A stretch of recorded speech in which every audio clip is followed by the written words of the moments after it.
Minasan konbanwa. Ya, balik lagi di channel Nugroku. Hari ini kita akan masuk ke partikel Wo dan E ya. Pembahasan mengenai partikel O dan E. Dan ini pasti udah dimarahin sama para subscriber Nugroku karena sudah lama udah muncul ya. Minasan, mohon maaf minasai. Wah, kacau ini. Ya. Tapi ya it's okay ya, kita kembali lagi, semoga aduh semoga deh sekarang ngomongnya ya. Aduh ya. Semoga nanti untuk seterusnya diusahakan videonya akan update tiap minggu ya. Semoga ya. Semoga, dan kebetulan udah running Instagram Onigroku, nanti akan diinfoin di akhir video mungkin ya minasang ya. Mengenai Instagram Onigroku, kebetulan kita baru launching juga ya. Karena setelah saya cek video saya buka lagi channel YouTube-nya, maksudnya gitu ya, channel YouTube Onigroku, ternyata subscriber udah lumayan banyak ya. Gitu ya. Terima kasih minasang ya, tetap nungguin gitu ya, atau tetap stay di channel Onigroku. Makanya saya berniat untuk melanjutkan lagi ya videonya. Jadi mohon bantuan teman-teman ya, kalau memang ingin belajar di sini atau sharing bareng ya, nanti silakan ya. Oke minasang, kita langsung aja masuk ke materi kita mengenai partikel Wo dan E, yang merupakan salah satu series ya dari tata bahasa JLPT N5 atau Bumpo ya. Bumponya N5 nih ya, JLPT N5. Ini yang 1 sampai 6 ya. Ya, hari ini yang 5 dan 6 ya, poin 5 dan 6 ya. Kita akan bahas yang ini ya, yang dua ini nih ya. Ya, kita bahas yang ini dan yang ini. Oke. Yang partikel Wo dan E ya. Ini cukup menarik partikel ini ya, karena sering muncul di kalimat-kalimat atau tata bahasa ya. Dalam percakapan juga sering muncul ya, percakapan sehari-hari dalam bahasa Jepang ya.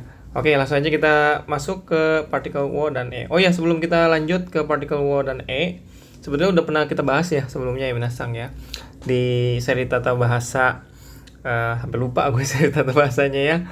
Makanya di seri tata bahasa ya, di seri tata bahasa atau Bumpo ya, seri tata bahasa dasar, seri tata bahasa dasar ya. Minasang bisa lihat juga di sana ya. Tapi untuk yang pembahasan di video kali ini mengenai partikel Wo dan E itu akan lebih spesifik ya untuk JLPT N5 ya. Oke, langsung aja kita lanjut ke materinya ya. Ini ada masih banyak listnya nih. Aduh, utangku masih banyak ya. Mohon maaf ya minasang, gue minasai. Ini jadinya utang nih ya. Ada 40 tata bahasa yang harus dibahas sebetulnya ya, JLPT N5. Terus semoga tiap minggu saya usahain bisa lanjut ya minasang ya. Oke, kita masuk dulu ke yang pertama ya. Satu-satu lah kita bahas ya. Partikel Wo dulu, baru nanti partikel E ya, atau He ya, sama aja sebetulnya ya. Oke, mengenai partikel Wo atau O ya, atau dalam bahasa Jepang ini huruf Jepangnya nih ya. Ini ada huruf Jepangnya Wo. Itu sebenarnya kalau huruf Jepangnya itu dibacanya adalah Wo ya, bukan O ya. Karena kalau dalam bahasa Jepang itu ada juga huruf O gitu ya. Tapi ini partikel dibacanya Wo atau O ya, sama aja sebetulnya ya, tidak ada masalah itu. Cuma untuk huruf Jepangnya, terutama hiragananya itu menggunakan huruf Wo ya, bukan O ya, gitu ya. Nah, kita lihat dulu aturan mainnya ya. Aturan main penggunaan dari partikel Wo atau O gitu ya dalam bahasa Jepang. Oke, yang pertama ya, tentu saja ya, fungsi utamanya sebagai kata bantu ya, karena dia partikel ya, sebagai kata bantu. Untuk kata kerja ya, untuk kata kerja biasanya menunjukkan objek dari kata kerja atau kata kerja dari kata benda ya. Kemudian yang kedua bisa juga untuk menunjukkan profesi ya, partikel Wo juga. Tapi ini menunjukkan profesi ini ya, ini sebetulnya bentuk formal ya, bentuk sopan ya dalam bahasa Jepang ya, tapi sering muncul juga ya. Yang ketiga untuk menunjukkan tempat yang dilalui atau dilewati ya. Yang keempat menunjukkan keadaan keluar dari suatu tempat ya. Pola kalimatnya ini sebetulnya sederhana ya, kata benda atau objek ditambah Wo gitu ya, dan ditambah bisa kata kerja gitu. Tapi biasanya kata kerja ya setelah Wo-nya ini ya. Tapi nanti kita lihat ya, sebenarnya banyak ya beberapa fungsi dari partikel wo ini ya, terutama dalam bahasa Jepang ya. Tapi di video kali ini spesifik kita bahas yang N5 ya, minasang. Oke, sorry. Pencet. Oke, ya kita lanjut dulu. Tadi itu aturan mainnya, sekarang kita bahas satu-satu ya. Kita bahas per poinnya ini ya. Yang pertama tadi ya, untuk menunjukkan objek kalimat. Maksudnya apa ya? Kita lihat langsung contoh kalimatnya ya, minasang ya.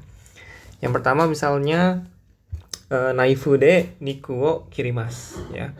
Naifu de niku wo kirimasu. Memotong daging dengan pisau ya. Nah, kalau minasang lihat di sini nih, contoh kalimat ini sebetulnya menunjukkan objek kalimat ya. Di mana partikel wo ini ya ada digabungkan dengan kata kerja ya, yaitu kirimas, memotong gitu ya artinya, dan niku yaitu kata benda atau objeknya gitu ya. Jadi dalam konteks kalimat ini gitu ya, si dagingnya itu ya ditunjukkan ya menggunakan kata kerja memotong gitu ya. Atau simpelnya gini, simpelnya sebenarnya partikel wo itu digunakan ketika minasang ingin menggabungkan ya kata benda ya dengan kata kerja gitu. Nah, biasanya tengah-tengahnya ada partikel wo tuh biasanya gitu. Nah, itu sebetulnya fungsi utama partikel wo itu sebetulnya ya. Cuma di beberapa konteks kalimat itu punya fungsi yang beda-beda. Salah satu contohnya ini ya, menunjukkan objek kalimat. Dalam hal ini ya, kalau minasang lihat nih pola kalimatnya, coret-coret abis lah ya. Nah, kalau minasang lihat nih pola kalimatnya ada kata benda ya, kemudian ini kata kerja, di tengah-tengahnya ada wo ya, selalu gitu. Jadi ciri khas partikel wo tuh begitu tuh, ciri khasnya tuh ya. Dia di tengah-tengah antara kata benda ya, ya dengan kata kerja ya, gitu. Ya, kurang lebih seperti itu ya. Nah, terus yang kedua ya, contoh kalimat yang kedua adalah konoringo mitsu kudasai. Nah, ini contohnya nih ya. Konoringo mitsu kudasai. Ya, tolong ya, apel ini 3 buah ya, ringo ini apel ya bahasa Jepangnya ya. Nah, kemudian mitsu itu 3 buah ya. Kudasai itu tolong ya, bentuk meminta sesuatu ya, minta tolong ya, bentuk meminta pertolongan ya dalam bahasa Jepang. Nah, kalau minasang lihat di sini ya, ini ada bentuk mitsu kudasai ya, jumlah dengan kudasai yang merupakan adalah bentuk perintah ya, bentuk perintah. Nah, di mana konteks dalam kalimat ini itu apelnya atau objeknya ya digunakan kata tunjuk ya, bukan kata tunjuk, kata perintah gitu ya, kata perintah ya untuk menunjuk objek ya. Objeknya itu ringo atau apel ya dalam bahasa Jepang ya, kurang lebih seperti itu. Nah, ini sebetulnya pola fungsi partikel wo sebagai untuk menunjukkan objek kalimat itu sering muncul dalam dalam soal-soal, terutama soal-soal JLPTN 5 ya, minasang ya. Nah, tapi intinya tadi ya, konsepnya sebenarnya tadi ya. Kalau minasang pengen pakai partikel wo, itu biasanya partikel wo itu sebelumnya kata benda atau objek lah gitu ya.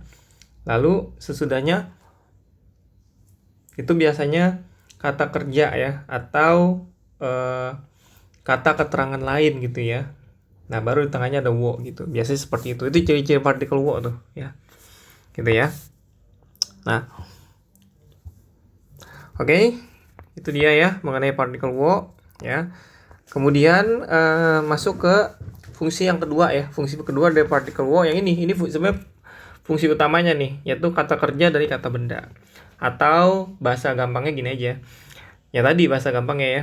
Partikel wo itu menggabungkan kata benda dengan kata kerja gitu. Ya. Jadi kalau minasang pengen menggabungkan kata benda dengan kata kerja dalam bahasa Jepang, ya tambahkan di tengah-tengahnya tambahin wo gitu aja ya. Konteksnya begitu aja sebetulnya partikel wo ya, gitu.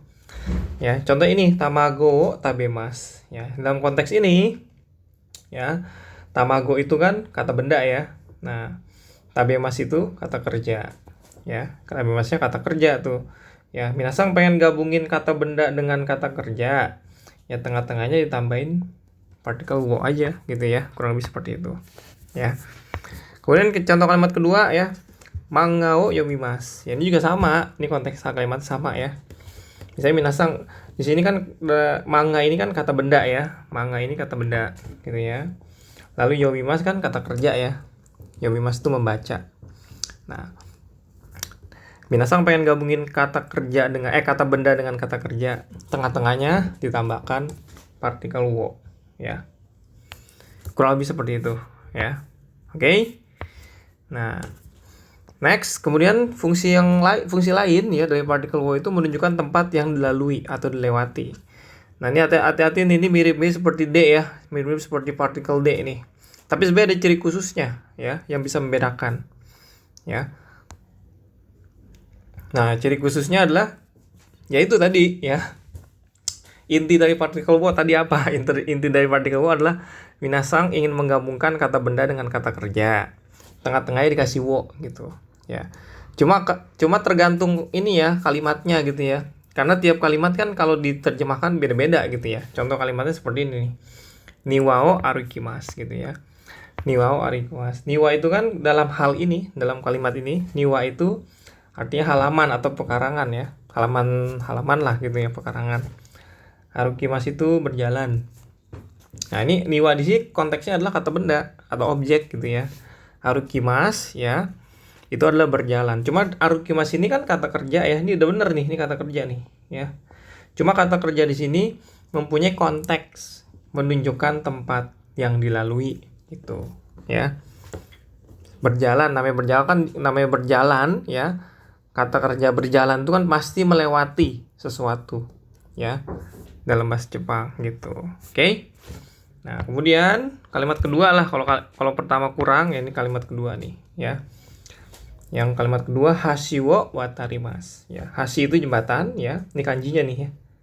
Kanji jembatan tuh ya. Nah, kemudian watarimasu itu menyeberangi atau melewati ya. Nah, sama ini juga konteksnya. Hashi itu kan jembatan ya. Kemudian watarimasu melewati dalam konteks ini adalah kata kerja ya. Gitu. Kurang lebih seperti itulah ya. Nah, oke, next. Kemudian keluar dari suatu tempat. Nah, ini fungsi partikel wo yang lain ya. Contohnya uchi wo demasu, keluar rumah gitu ya. Atau daigaku wo sotsugyo shimashita. Ya, ini bentuk lampau ya, ada shimashita ya. Tamat atau lulus kuliah ya, atau lulus dari universitas gitu ya. Daigaku kan artinya universitas ya. Nah, minasang bisa lihat tuh beberapa contoh kalimat yang di sini pun ya, itu sama konteksnya, yaitu dimana ada kata benda dengan kata kerja selalu tuh ya, selalu partikel wo tuh selalu gitu ya, selalu ya. Nah, ini kata benda, ini kata kerjanya nih, demas kan keluar ya, kata kerja ya gitu. Nah, ini juga sama, sotsugyo shimasu ya, ini bentuk lampau jadi shimashita ya. Sotsugyo shimasu tuh lulus juga kata kerja gitu kan, sotsugyo shimasu ya, ada kata shimasunya ya, atau shimashita itu juga kata kerja tuh ya. Daigaku di sini konteksnya adalah objek atau kata benda ya. Nah, mirip-mirip tuh ya kan sebenarnya ya. Nah, itu sebetulnya fungsi dari partikel wo ya. Oke. Oh ya, ini aku tulis dalam bentuk kanji ya, semua kalimatnya ya. Kalau minasang notice ya, ini semuanya huruf-hurufnya kanji N5 yang sering muncul sebetulnya ya, minasang ya.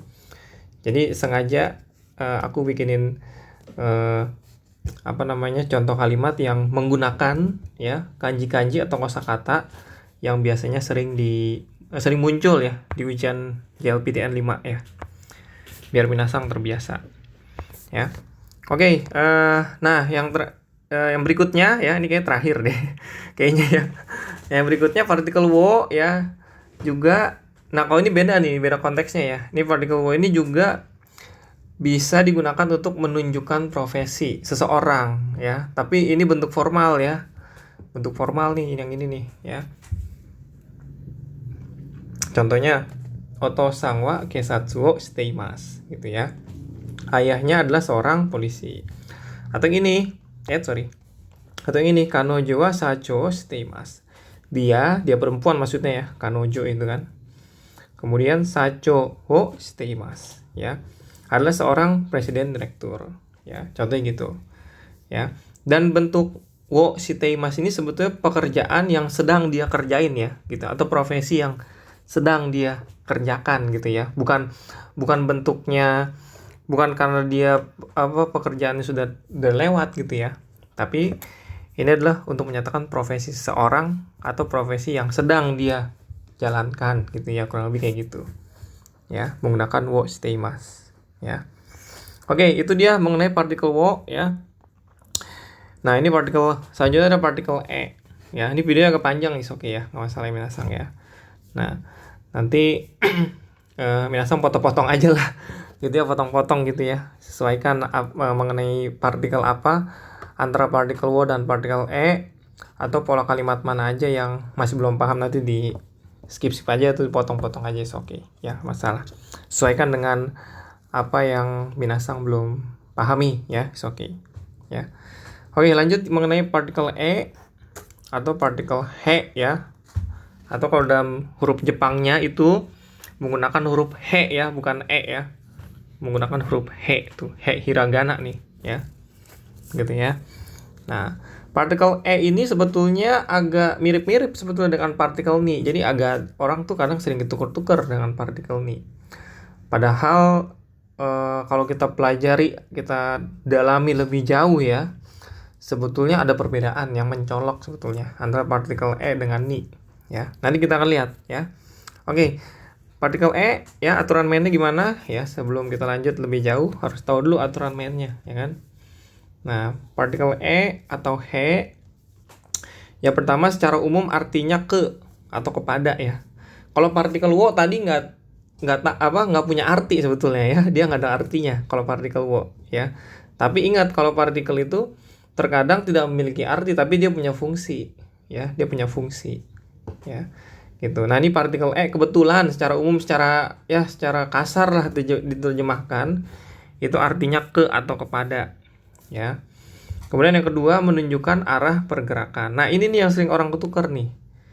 Nah, menunjukkan arah pergerakan ini kan juga merupakan salah satu fungsi dari partikel ni juga nih, yang ini nih ya. Jadi kadang orang tukar nih, yang poin kedua nih ya. Kemudian yang ketiga, menunjukkan target dari suatu tindakan atau kegiatan ya. Pola kalimatnya ini pola kalimat umum ya. Dia kata benda, tapi kata benda yang dimaksud adalah arah ya, atau tempat tujuan ya. Bukan objek biasa ya, tapi tempat tujuan gitu ya. Bisa rumah, bisa sekolah, bisa apa tuh, pokoknya tempat tujuan lah gitu ya. Baru tengah-tengahnya partikel E ya. Ini boleh dibaca E atau He ya, sama aja ya. Kemudian baru kata kerja. Kata kerja yang di sini juga yang dimaksud adalah kata kerja perpindahan ya. Gitu ya. Itu yang dimaksud dengan kata kerjanya. Ya, jadi spesifik sebetulnya kata kerjanya ya. Nah, nanti kita lihat. Oke, kita hapus dulu wait ya. Kita lanjut. Yang pertama kita bahas satu-satu ya. Aturan mainnya tadi. Yang pertama, menunjukkan arah pergerakan. Ya, ini yang kadang orang tukar ya sama partikel ni ya. Nah, contohnya gakkoe ikimasu ya. Nah, kalau minasang perhatikan ya, sebetulnya nah, partikel E itu juga sama ya, dimana ada kata gakko yang merupakan ini objek ya, atau kata benda ya. Kemudian ikimasu artinya kata kerja. Tapi kata kerja di sini spesifik kalau dalam partikel E ya. Dia menunjukkan perpindahan. Nah, kata kerja yang termasuk perpindahan apa aja? Itu kan pertanyaan kan? Kata kerja yang termasuk perpindahan tuh maksudnya apa? Nah, ini contohnya ini, yaitu ikimasu. Ikimasu itu artinya pergi ya. Artinya pergi. Aduh, tulisanku jelek kali ya. Aduh, nggak jadi deh. Gua hapus deh. Ya. Nah, itu. Nah, hapus semua ya, biarin. Ya, gitu ya, kurang lebih seperti itu ya. Nah, oke. Nah, ini gakkoe ikimasu, ya kan? Nah, kata kerja yang dimaksud tadi ya, kata kerja yang dimaksud adalah kata kerja perpindahan. Salah satu contohnya adalah ikimasu, ya. Kemudian bentuk lain, nah ini contoh kalimat lain. Kino basu de Tokyo e ikimashita. Kemarin pergi ke Tokyo dengan bus, ya. Tuh, ini juga sama ya, kata kerjanya ikimasu nih, coba bentuk lampau ya, ikimashita ya ininya ya. Nah, karena ada kata-kata kino. Kino itu artinya kemarin. Yang ini ya. Itu kurang lebih seperti itu ya. Nah, ini juga sama menggunakan ikimashita yang merupakan kata kerja, tapi kata kerja perpindahan, pindah dari suatu tempat ke tempat lain ya, gitu ya. Next, kemudian, nah ini contoh lain ya, contoh kalimat ya. Gogo shichi jihang ni ye kairimashita. Nah, ini juga merupakan menggunakan partikel e nih. Nah, di sini ada kata kerja perpindahan juga, yaitu kairimashita ya. Kairimashita itu artinya pulang ya. Nah, pulang itu kan juga itu merupakan kata kerja yang bentuk perpindahan ya. Dimana kalau orang pulang biasanya dia dari mana ke mana gitu ya. Nah, kurang lebih seperti itu. Nah, kemudian ada iye ya. Iye itu artinya rumah ya, nasang ya. Nah, di kanji rumah nih ya. Gitu ya. Oke. Nah, kemudian contoh berikutnya. Contoh berikutnya. Nah, ini contoh berikutnya nih. Ashita tomodachi to issho ni nihon e kimasu ya. Ini juga sama ya, lagi-lagi ya. Ada kata kerja ya, nihon di sini kata benda ya atau objek. Konteksnya adalah objek. Kemudian kimasu yang merupakan kata kerja yang termasuk perpindahan. Kimasu kan datang ya. Nah, jadi kata kerja yang konteksnya perpindahan tuh ada kimas ya, datang. Kemudian pergi, ikimas, kemudian kairimas ya.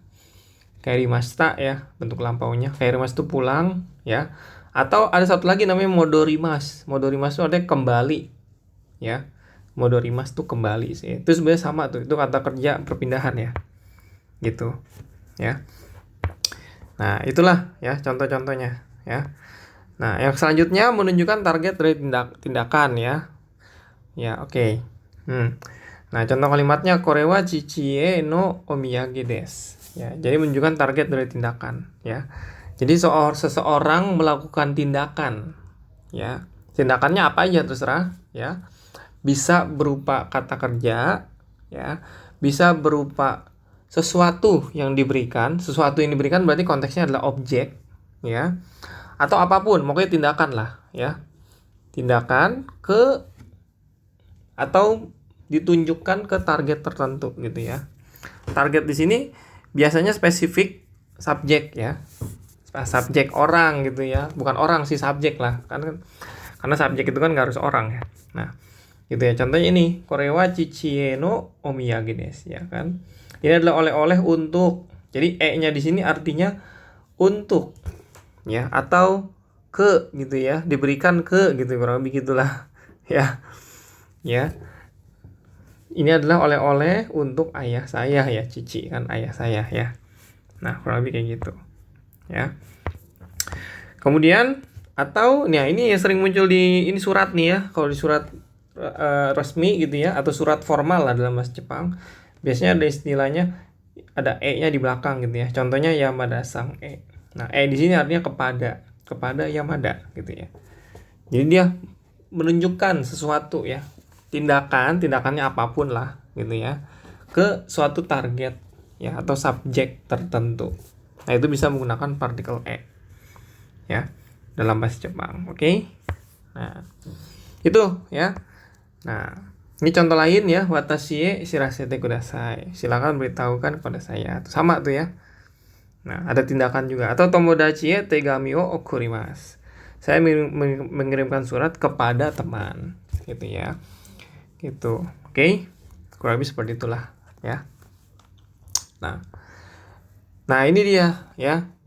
Ini terakhir ya, sebetulnya di luar dari materi ya. Mungkin beberapa minasang ada yang sudah paham, tapi juga ada beberapa yang masih bingung mungkin ya cara membedakan partikel e dan ni, terutama yang berhubungan dengan menunjukkan ya. Bukan menunjukkan tindakan, tadi apa sih? Menunjukkan tindakan, tapi menunjukkan arah pergerakan tadi ya. Waduh, lupa gue. Ya, menunjukkan arah pergerakan. Ya. Nah, mungkin ada karena dia mirip-mirip sebetulnya, ya. Partikel ni dan e itu salah satu fungsinya adalah menunjukkan arah pergerakan, sama dia, ya. Coba bedanya apa? Kita lihat, ya. Nah, bedanya ya, ini ada kita lihat fungsi dan aturan mainnya dulu ya. Nah, ini perlu minasang ketahui adalah dua poin ini, ya. Partikel E ya, partikel E itu bisa diganti sebetulnya ya, bisa diganti dengan partikel ni sebetulnya. Tapi ada syaratnya, jika maknanya itu menunjukkan arah pergerakan tuh. Jadi bisa dibolak-balik, bisa diganti dia, partikel e atau ni. Tapi konteksnya menunjukkan arah pergerakan ya, gitu ya. Jadi sebenarnya sama, boleh ya, bisa diganti-ganti gitu ya. Nah, tapi poin yang kedua, jika bukan tentang menunjukkan arah, ya, misalkan bermakna menunjukkan waktu atau menunjukkan keberadaan sesuatu, itu harus menggunakan partikel ni, karena partikel ni kan salah satu fungsinya menunjukkan waktu ya, menunjukkan waktu atau menunjukkan keberadaan sesuatu atau subjek. Itu harus pakai partikel ni ya, nggak boleh pakai partikel e, nggak boleh ya. Nah itu. Ya, coba kita lihat contoh kalimatnya deh, biar nggak bingung. Ya, sebenarnya tadi udah ada ya. Nah, contoh gakkoe ikimasu. Ini contoh kalimat yang tadi nih sebetulnya ya, di slide sebelumnya tuh. Ya, ini benar, betul ini. Pergi ke sekolah menggunakan partikel e ya, betul. Ya, dan ini bisa diganti juga menggunakan partikel ni, dan itu betul juga sama. Ya, gakko ni ikimasu. Ya, pergi ke sekolah. Itu juga benar. Ya, dua-duanya betul karena konteks kalimat ini menunjukkan arah, ya kan? Menunjukkan arah, boleh, ya. Dua-duanya benar, bisa diganti, bisa dibolak-balik lah, selain gitu ya. Nah, tidak masalah itu, ya. Nah, kemudian, yoji ni kaerimasu. Nah, kalau ini kan ini pulang pada jam 4. Konteks di sini adalah menunjukkan waktu kan. Nah, kalau menunjukkan waktu wajib, ya, wajib menggunakan partikel ni, ya. Kalau dia menggunakan partikel e, ya salah, ya, nggak boleh ya. Karena partikel e itu, ya, itu hanya boleh diganti dengan partikel ni atau sebaliknya jika hanya menunjukkan arah saja, konteksnya ya, gitu ya. Kalau menunjukkan waktu ya nggak boleh, gitu ya. Nah, contoh lain, kyoshitsu ni imasu. Nah, kalau kyoshitsu ni imasu kan ada di ruang kelas artinya kan. Nah, ini konteksnya adalah menunjukkan keberadaan subjek atau sesuatu. Nah, ini harus menggunakan ni, ya, tidak boleh menggunakan partikel e, nggak boleh ya. Itu salah ya, konteksnya salah, tidak boleh. Ya, karena konteks kalimat ini adalah ini menunjukkan sesuatu ya, subjek gitu ya. Menunjukkan keberadaan sesuatu atau subjek. Harus menggunakan partikel ni, ya. Gitulah kurang lebih. Jadi itulah minasang ya, pembahasan video mengenai partikel e dan ni, partikel e dan wo ya, dan sedikit tadi perbedaan e dengan ni ya, supaya minasang tidak bingung nanti kalau ketemu dua partikel itu lagi ya, atau belajar di kemudian hari ya. Itu aja mungkin video mengenai hari ini minasang ya. Semoga bermanfaat, dan seperti biasa kalau ada pertanyaan ya, nanti pasti aku jawab deh. Ya. So banyak tuh di komentar-komentar ya, cuma di like doang tuh ya, no good ya. Nanti saya akan coba berusaha menjawab ya pertanyaan-pertanyaan dari minasang di kolom komentar ya, secepat mungkin lah gitu ya, dan secepat mungkin ya. Terima kasih minasang, arigatou gozaimashita. Dan terakhir itu sebetulnya kita udah ada Instagramnya, yaitu @onigroku. Nanti minasang bisa cari ya. Itu kebetulan baru launching di bulan ini, dan rencananya juga sama ya seperti video ini ya, akan update tiap minggu ya gitu ya untuk konten-kontennya ya. Semoga membantu minasang dalam proses belajar bahasa Jepang, dan sekali lagi arigatou gozaimashita.